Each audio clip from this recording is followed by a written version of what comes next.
In the summer of 2020, my friends Alex, Violet, and I decided we needed to escape our COVID cabin fever. We planned a mountain vacation, hoping to find some peace away from the chaos. We settled on a cabin beside a fire tower, thinking it would be a secluded and fun spot. The journey to the cabin was eerie. The road was narrow and winding, with no other campsites or signs of life. The dense forest seemed to swallow us as we climbed higher. When we finally arrived, the cabin stood alone at the mountain's peak, surrounded by thick, dark woods. It felt like we were the only people in the world. As dusk turned into night, we started a fire outside. The silence of the wilderness was unsettling. The only sounds were the crackling of the fire and the occasional rustling of leaves. We heard the faint noise of an engine and saw headlights approaching. A side-by-side vehicle with 3 kids appeared. They smiled, waved, and climbed the fire tower before leaving. We were relieved they were gone and doused the fire to move inside. Inside the cabin, we heated some hot dogs, but the unease never left me. The quiet was almost oppressive, with only the sounds of our own breathing and the rustling of leaves outside. We tried to lighten the mood with a board game and some wine coolers, but the tension remained. As we sat around the table, a strange feeling washed over me. The wind outside picked up, howling through the trees, and the temperature seemed to drop suddenly. We heard a distant rumble, like an engine, but it faded quickly. We exchanged nervous glances, trying to laugh it off. Suddenly, there was a loud bang on the window. A hand slapped it 3 times. We screamed in terror. Alex grabbed his phone and called 911, putting the call on speaker. Violet started calling her family, saying her goodbyes. We armed ourselves with fireplace pokers and waited. The minutes felt like hours as we huddled together, listening for any sign of movement outside. The darkness pressed in on us, amplifying every creak and groan of the old cabin. We heard footsteps crunching on the gravel outside, then silence.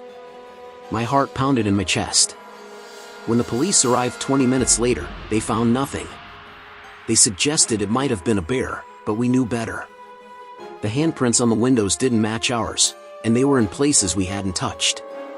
The police had seen a car at the base of the mountain, but that was the only sign of life. We packed up our belongings and followed the police down the mountain. I couldn't sleep that night, haunted by the thought of the car and the person who had planned this. They hadn't been looking for a cheap scare, they had a plan. What would have happened if Alex hadn't called 911? I shudder to think. We decided to stay at a hotel in town, but the fear followed us. As we tried to sleep, we kept hearing noises, footsteps in the hallway, doors creaking, whispers just outside our door. Every sound sent us into a panic, convinced that our tormentor had followed us. The next morning, we checked out and decided to return to the cabin in daylight, hoping to retrieve anything we might have left behind. The drive back was tense, with each of us scanning the road for any sign of danger. When we arrived, the cabin looked even more foreboding in the harsh light of day. Inside, we found evidence that someone had been there. The remnants of our dinner were scattered, and the furniture was slightly moved. In the corner of the room, we found a small, dirty notebook. Flipping through it, we discovered disturbing sketches and notes, detailing our movements and conversations from the night before. Someone had been watching us the whole time. We left immediately, feeling a cold chill run down our spines. The realization that we had been stalked and studied was horrifying. We reported everything to the police, but without any solid evidence, there was little they could do. As we drove away for the final time, I couldn't shake the feeling that we were still being watched. Every shadow on the road, every car behind us felt like a threat. The experience left a mark on us all, a lingering fear that would never fully go away. Weeks passed, and life slowly returned to normal, but the memories of that night haunted me. Every time I closed my eyes, I saw the hand slapping the window. Every noise in the night made my heart race. I started sleeping with the lights on, unable to shake the fear.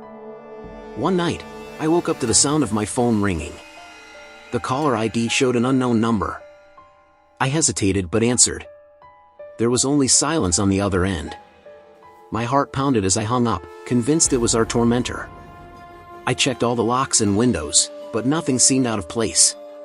Days later, I received a package in the mail with no return address. Inside was a single piece of paper with the words, "I'm still watching," scrawled across it. Panic surged through me. I called the police, but without a clear threat, they couldn't do much. The fear consumed me. I couldn't concentrate at work, couldn't sleep, and couldn't relax. Every moment was filled with dread, waiting for the next move. My friends tried to reassure me, but they were just as scared. We met up frequently, trying to support each other, but the fear never left. One evening, as we gathered at Alex's place, we heard a noise outside. We froze, listening. The sound of footsteps approached the door. We armed ourselves with anything we could find and waited. The doorbell rang, and we jumped. Alex peered through the peephole and saw a package on the doorstep. He cautiously brought it inside. Inside the package was a small, old cassette tape. We found an old player and listened. The tape played back our conversations from the cabin, our voices filled with fear. There were also unfamiliar voices, whispering threats and taunting us. We felt violated, our privacy shattered. The police took the tape as evidence, but we knew it wouldn't stop whoever was tormenting us. The fear became part of our lives, a constant shadow. We installed security systems, moved to new places, and tried to find a sense of normalcy. Years later, the fear still lingers. We live with the memories, always looking over our shoulders. The experience changed us, made us more cautious, more aware of the dangers lurking in the shadows. And every time I hear a noise in the night, I remember that summer, that cabin, and the silent visitor who changed our lives forever. Remember, if you enjoyed this story and want more real-life horror, hit that subscribe button. If you don't, you might just find yourself being the star of the next scary tale. Don't risk it. A couple of years ago, I moved about an hour and a half away from home to work at a kids' activity camp. It was my first time living away from home, and I was excited but also a bit nervous. The camp was in the middle of the woods, and all the staff lived in 2 massive cabins. Each cabin housed about 40 people, with 2 or 3 to a room. We all became close friends quickly. We never locked our doors because we trusted each other completely. Everyone hung out in different rooms, and it felt like a big, happy family. My job was to work with the kids during the day and do evening shifts at the staff bar, which was for the staff, teachers, and parents. One night, my roommate Debs and I were both working an evening shift at the bar. She finished her shift a couple of hours earlier than me and decided to go back to our room to read and wait for me. It only took about 5 minutes to walk from the bar to the cabin. About 5 minutes after she left, my phone started ringing. It was Deb's caller ID, but when I answered, there was only silence on the other end. I figured she had but dialed me by accident and hung up. A minute later, I got another call, this time from a friend who lived across the hall from us. She told me to come back to the room immediately. I asked the guy I was working with to cover for me and rushed back to the cabin. When I got there, I found a group of people standing outside my room. Inside, Debs was crying, which was completely out of character for her. Our stuff was scattered everywhere. I have a bit of OCD, so our room was usually neat and tidy. Debs told me her phone was missing. I asked her about the call, and she had no idea what I was talking about. This meant someone had taken her phone and called me. Over the next few days, we noticed more things going missing. But it wasn't the usual stuff people would steal, like laptops or game consoles.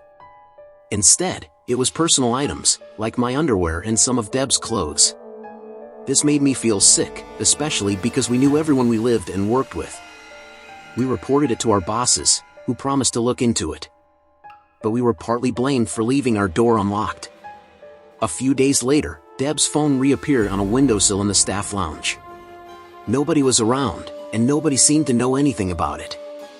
It was like the phone had just materialized out of thin air. The fear and unease started to consume us. We couldn't sleep, always on edge, thinking about who could be behind this. One night, I woke up to the sound of footsteps in the hallway. They stopped right outside our door. I held my breath, straining to hear any movement. The door handle rattled slightly, and I felt a wave of panic. But then, the footsteps retreated, and I heard the creak of another door opening down the hall. The next morning, we found another one of my bras on the doorknob of our room. It was chilling to know that whoever was doing this had been so close, just a door away. We started locking our door and keeping our phones with us at all times, but the feeling of being watched never left. One evening, while we were all gathered in the common room, I received another silent phone call from Deb's number. This time, I didn't hang up. I listened closely, trying to catch any background noise. I heard faint breathing and then a soft, sinister laugh before the line went dead. My blood ran cold. I showed the call log to our bosses again, but there wasn't much they could do without solid evidence. Days turned into weeks, and the tension in the cabin grew. We became suspicious of everyone, even our closest friends. The thought that someone we trusted could be behind this was terrifying. We started keeping journals, documenting every strange event, hoping to find a pattern or clue that would lead us to the culprit. One night, Debs and I decided to set up a camera in our room, hoping to catch the intruder in the act. We hid it well, aiming it at the door. That night, we stayed up late, pretending to sleep, waiting for something to happen. Hours passed, and just as we were about to give up, we heard the faint sound of our door creaking open. We lay still, barely breathing, as a shadowy figure slipped into our room. The figure moved quietly, rummaging through our things. My heart pounded in my chest, but I forced myself to stay calm. The intruder picked up one of my bras and slipped out as silently as they had entered. The next morning, we reviewed the footage. The figure was wearing a hood and gloves, making it impossible to identify them. But the footage was enough to convince our bosses to take the situation seriously. They called in the police, who started an investigation. The police questioned everyone, but no one confessed, and there was no concrete evidence to point to a specific person. The intruder seemed to have vanished as suddenly as they had appeared. But the damage was done. The sense of safety and trust we once had was shattered. We finished the camp season with a heavy sense of unease. The mystery of the unseen intruder remained unsolved, and the fear lingered long after we left the camp. I moved back home, but the memories of that summer haunted me. Every creak in the night, every silent phone call, brought back the terror of those nights. A couple of years ago, my friend Kate invited me to a party at a cabin rented by her friend Susan. Susan's parents had rented the cabin for her birthday, and she decided to throw a party just like the previous year. Kate and I had joked about how it sounded like the start of a horror movie. We were about to find out how true that was. We drove to the cabin, which was isolated and surrounded by dark woods. It was winter, and the trees were bare, their branches looking like skeletal hands reaching out to grab us. The cabin stood alone, with no other buildings in sight. It was pitch black outside, and we had to use our phones to find our way to the door. Inside, the party was already in full swing. The birthday girl, Susan, was having a great time, and there were a good number of people there. But I noticed a strange divide among the guests. Some seemed out of place, like they didn't belong. One guy had the name of our city tattooed in a messy scrawl across his neck. Kate and I laughed about it but also felt a bit uneasy. We wondered if he was in a gang or something. As the night went on, it became clear that the main group wanted these strangers to leave. They hadn't brought any alcohol and were drinking everything in sight. To get them to leave, someone made up a story about a ranger coming to check on the cabin. Apparently, one of the guys was on probation and couldn't afford to get in trouble, so they left. Just as we thought the plan had worked, one of the girls from the group came back in, loudly wishing Susan a happy birthday. Everyone stared at her in confusion. Then, we heard it, the sound of a window breaking in one of the back rooms. More windows shattered, followed by shouting and screaming. Panic erupted. People ran in all directions, unsure what to do. Susan's friend claimed she knew one of the guys had a gun, adding to the chaos. Kate and I tried to stay calm, but the fear was palpable. We had been at the party for barely 15 minutes before everything went to hell. A few people went outside to check if the group was still there, while the rest of us stayed inside, terrified. Some guests decided to leave, but there was a fear that the guys might be waiting outside. 3 girls, who had planned on staying the night, gathered their things and headed out the door. As soon as they stepped outside, we heard a blood-curdling scream. The girls ran back inside, one of them crying hysterically. It turned out the scream had come from another girl who had just arrived and seen her friends outside. But the fear had already taken hold. The night was filled with whispers, every noise sending us into a panic. Kate and I stayed to help Susan, who was visibly shaken. Most of the guests had left by now, not wanting to risk another encounter with the intruders. We debated calling the cops, but the underage drinking made everyone hesitant. Susan was worried about her parents finding out and decided to lie about how the windows had been broken. Around 2 a.m., we finally decided to leave. We couldn't shake the feeling that we were being watched. The drive back was tense, and every shadow on the road seemed like a threat. When we got home, we double-checked all the locks and windows, still shaken by the night's events. The next day, Susan called us. She had found strange markings outside the cabin, like symbols scratched into the wood. They looked like they had been made with a knife. It was clear that whoever had been there had planned to terrorize us. The thought of those strangers lurking in the woods, watching us, made my skin crawl. Weeks passed, but the fear lingered. Every time I heard a noise at night, my mind went back to that cabin. I started having nightmares about the party, the broken windows, and the eerie symbols. I couldn't shake the feeling that we had narrowly escaped something truly dangerous. One evening, Kate and I decided to visit Susan to check on her. We found her more paranoid than ever. She had installed security cameras around her house and kept a bat by her bed. She showed us footage from the night after the party. It was grainy, but we could make out figures moving around the cabin, just beyond the tree line. They were watching us the entire time. Susan reported the footage to the police, but without clear faces, there was little they could do. The case went cold, and the strangers remained a mystery. But we knew they were out there, somewhere, and the fear never truly left us. Years later, I still think about that night. The party that turned into a nightmare. The symbols scratched into the wood. The feeling of being watched. It changed us all, made us more cautious, more aware of the dangers lurking in the shadows. And every time I hear a noise in the night, I remember that cabin and the terror we experienced. So, if you enjoyed this story and want more real-life horror, hit that subscribe button. If you don't, you're just asking to be the star of the next scary tale. And this is not the end of the video, guys. Click on the left video to watch the 4 terrifying real-life based amusement park horror stories, or you can go with the right video.